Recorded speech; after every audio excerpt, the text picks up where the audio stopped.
Hello student, कैसे आप लोग? आई होप अच्छे होंगे। तो चलिए आज के क्लास में हम लोग एक बहुत इंपॉर्टेंट क्वेश्चन को डिस्कस करने वाले हैं। अक्सर ये सीबीएसई में 100% 3 मार्क्स में पूछा जाता है।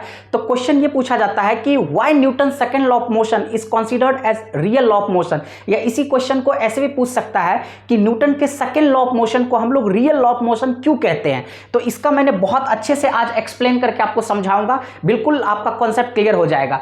देखिए इसका आंसर मैंने क्या लिखा हूं कि न्यूटन के सेकंड लॉ ऑफ मोशन को रियल लॉ ऑफ मोशन इसलिए कहते हैं क्योंकि न्यूटन के सेकंड लॉ ऑफ मोशन को यूज करके हम न्यूटन का फर्स्ट लॉ और थर्ड लॉ दोनों को क्या कर सकते हैं, ड्राइव कर सकते हैं। दैट मींस हम कहीं ना कहीं ये कह सकते हैं कि न्यूटन का जो सेकंड लॉ ऑफ मोशन है ये कहीं ना कहीं अपने अंदर फर्स्ट लॉ और थर्ड लॉ दोनों को क्या कर रखा है, कंटेन कर रखा है। तो इस चीज को हम कैसे लिखेंगे, ड्राइव करके कैसे दिखाएंगे, आप देखिए यहां पे जैसा कि हम देखते हैं कि लिख भी दिया हूं, because Newton first and third law can be derived from the second law.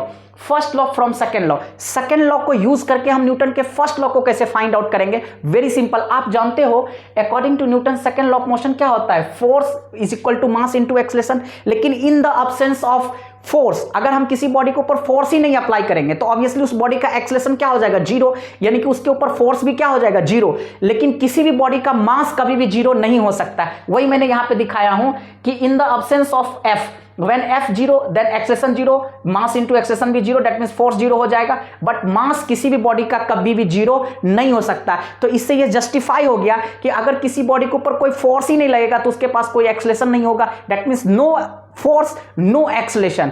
ये कहीं ना कहीं क्या कर रहा है, किसको जस्टिफाई कर रहा है, Newton first law of motion. क्योंकि फर्स्ट लॉ यही कहता है कि अगर कोई बॉडी रेस्ट में है तो अपने आप को रेस्ट में ही रहना चाहेगा, अगर वो मोशन में है तो अपने आप को मोशन में ही रखना पसंद करेगा। तो इसी को चीज मैंने लिख दिया हूं हेंस कंक्लूजन के तौर पे, no acceleration when no force is applied, यानी कि which justify Newton first law of motion. ये कहीं ना कहीं न्यूटन के क्या कर रहा है, फर्स्ट लॉ को जस्टिफाई कर रहा है। तो इस तरह से हमने देखा कि सेकंड लॉ से हमने फर्स्ट लॉ को कैसे फाइंड आउट कर लिया। ठीक उसी तरह से न्यूटन का जो थर्ड लॉ है उसको हम सेकंड लॉ से कैसे फाइंड आउट कर सकते हैं। बहुत ही सिंपल, मान लीजिए हमारे पास दो बॉडी है, एक बॉडी ए और दूसरा बॉडी बी है। अब देखिए ए अगर बी के ऊपर फोर्स अप्लाई करेगा तो हम उसको एफ ऑफ ए बी लिख सकते हैं।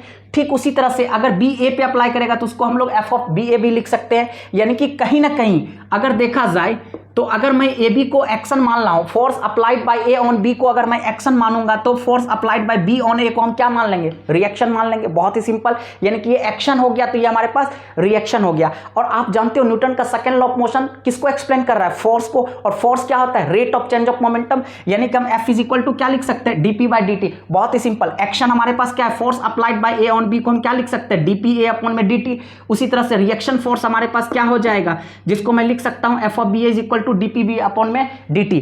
अब देखिए नेट फोर्स यानी कि टोटल फोर्स क्या हो जाएगा हमारे पास, एक्शन प्लस रिएक्शन, यानी कि F of A B plus F of B is equal to क्या होना चाहिए, डी अपॉन में dt into P A plus P B.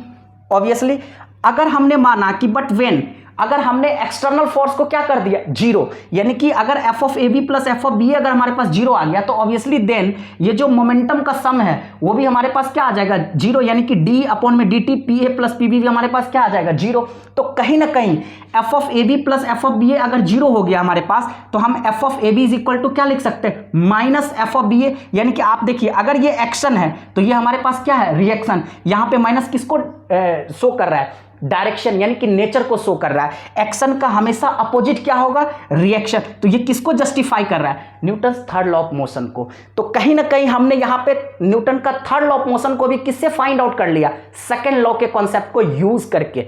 तो इट्स वेरी सिंपल, आपको मेरे ख्याल से इससे कॉन्सेप्ट क्लियर हो गया कि न्यूटन के सेकंड लॉ ऑफ मोशन को हम लोग रियल लॉ ऑफ मोशन क्यों कहते हैं, क्योंकि इसी लॉ को यूज करके हम न्यूटन का फर्स्ट लॉ और थर्ड लॉ दोनों को क्या कर सकते हैं, फाइंड आउट।